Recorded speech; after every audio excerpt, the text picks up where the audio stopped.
Separation anxiety. Let's talk about it.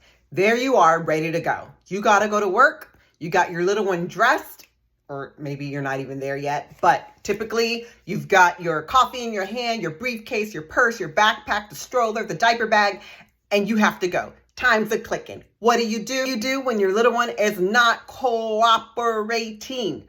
What do you do? Well, here are a few tips that I hope can help.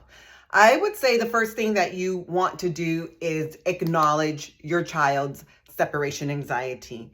You don't want to blow it off and just grab and take and throw in the car and zoom off, because I guarantee if they have that tantrum before you left the home, they're going to have that tantrum when they get to school. Okay.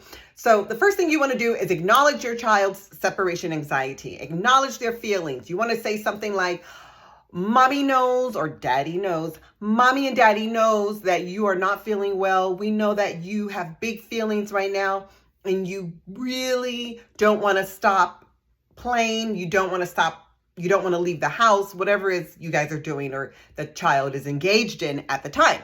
You want to acknowledge it. But you also want to say, but I know you're going to have a good time when you go to Teacher Pat's class. Teacher Pat is waiting for you.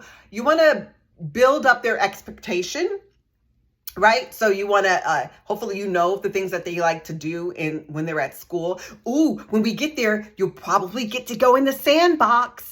Or you get to play with the Legos. Teacher Pat's got the Legos waiting for you. Oh, let's go see what surprises, what adventures await for you at school. You know, you can try. That's one method. It's to build up their expectation of something fun that's going to happen at school. You also want to make sure that you stick to a routine.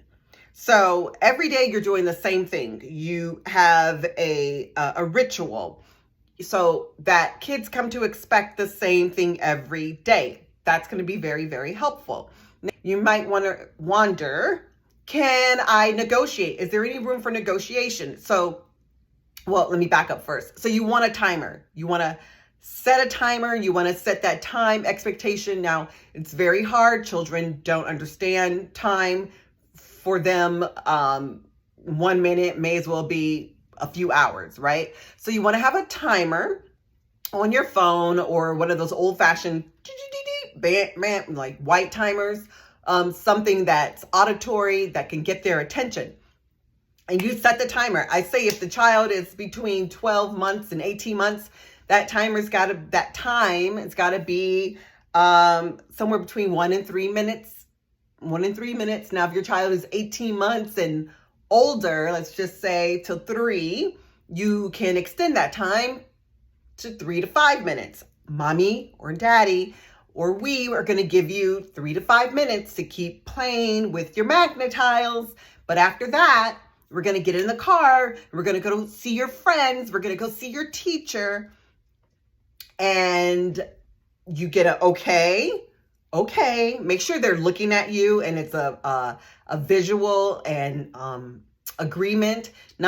You don't want to say okay or just say that at them and they're still engaged in their Legos and they're just like, and don't respond. So you want them to respond, right? That's sealing the deal.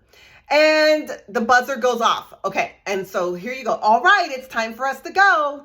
Let's put your things away. Mommy's going to pick you up. No.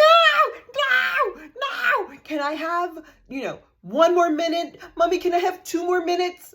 I'm not going to say negotiating is off the table. You want to trust your child. So, okay, I'll give you 1 more minute. But after that 1 more minute, there's no more extra time. It is absolutely time for us to go. Okay. So 1 more minute. I trust you. I know you got this.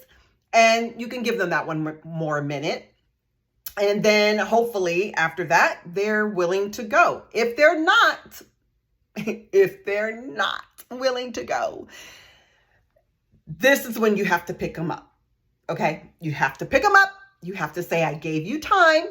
We negotiated and mommy's got to go to work and you have to go to school and I'm going to pick up your body now and we're going to go out the door. Say bye. No, I don't want to say bye. No.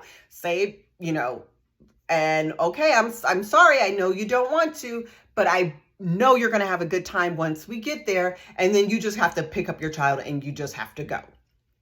Okay.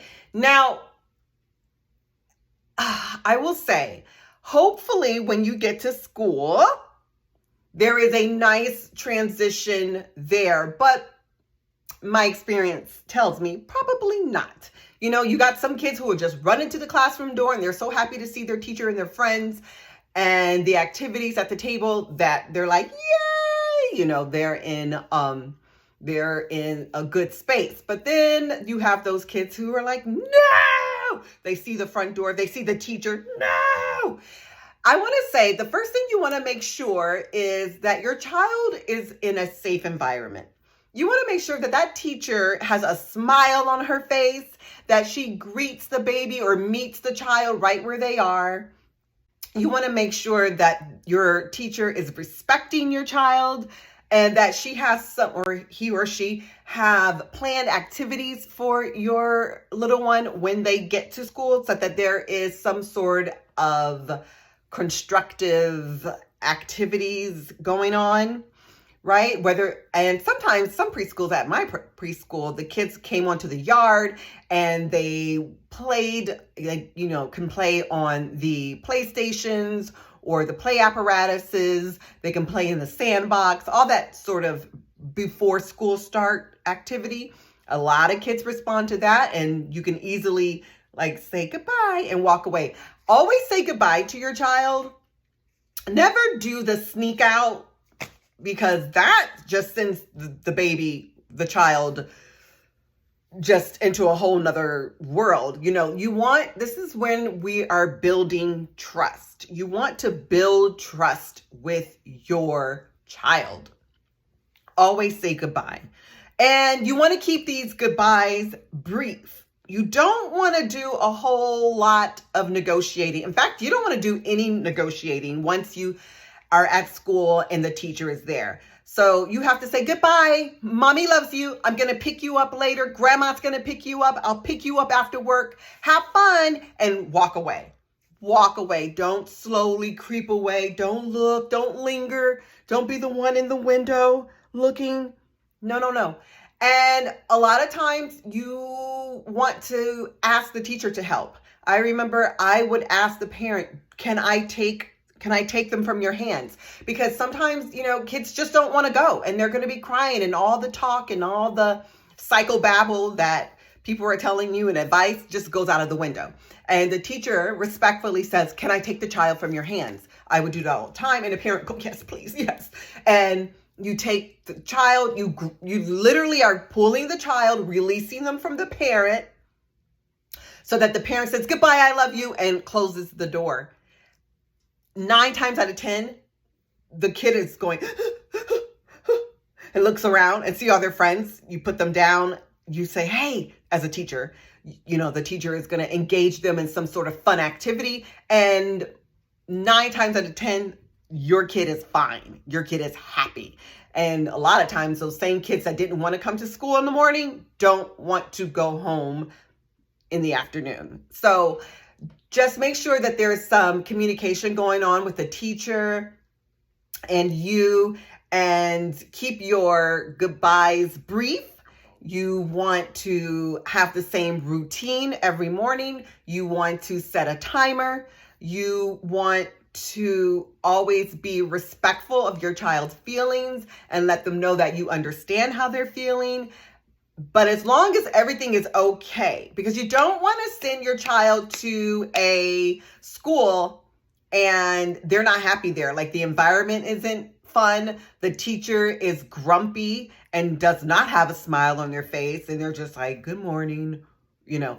No, children can feel those vibes. So you want to make sure first that you're taking them to a place that is happy, that is joyful, that is respectful of children. And so once all that is established, then you can incorporate these other tips on trying to ease the transition from home to school.